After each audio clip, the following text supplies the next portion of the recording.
begin this half hour with another unplanned adventure on the high seas, this time a terrifying ordeal for thousands of cruise ship passengers. Again, a fire erupts through the stern of a Royal Caribbean cruise ship in the middle of the night. Passengers forced out of their beds. ABC's John Schriffen has the latest. Good morning, John. John, Diana, good morning. This is yet another black eye for the cruise ship industry. The good news here is that no one was injured, but passengers were clearly shaken up. This is not exactly how cruise passengers expected to spend their holiday weekend. In our life jackets. Woken up in the middle of the night, told to put on life jackets because of this, a fire that broke out on board Royal Caribbean's Grandeur of the Seas. Not a drill, not a joke. Everyone's freaking out. The ship, with more than 2,200 passengers on board, had left Baltimore Friday for the Bahamas when a fire engulfed a dining and bar area. Passenger Danielle Miller, the woman on the right, says it was a frightening scene.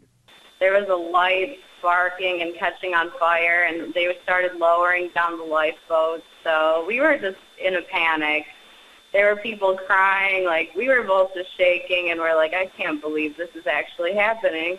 We thought we were having a bad dream. While the boat is visibly damaged, the ship never lost power, and there are no injuries. But passengers say it certainly wasn't pleasant, standing on the deck for 5 hours before being allowed to return to their cabins. Shoulder to shoulder, a couple people fainted, people were throwing up. How seriously is Royal Caribbean treating this incident? The president of the company has already flown down and tweeted these pictures of him surveying damage and meeting with passengers.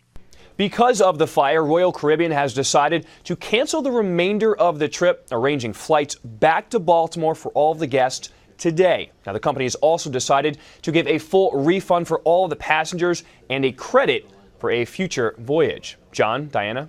All right, John, what a nightmare. But I'll say this, a lot of people say this as well. Public relations-wise, it's not what you want to happen, but the company executives really handled it well, flying right to the Bahamas, meeting those passengers, shaking their hand, assuring them.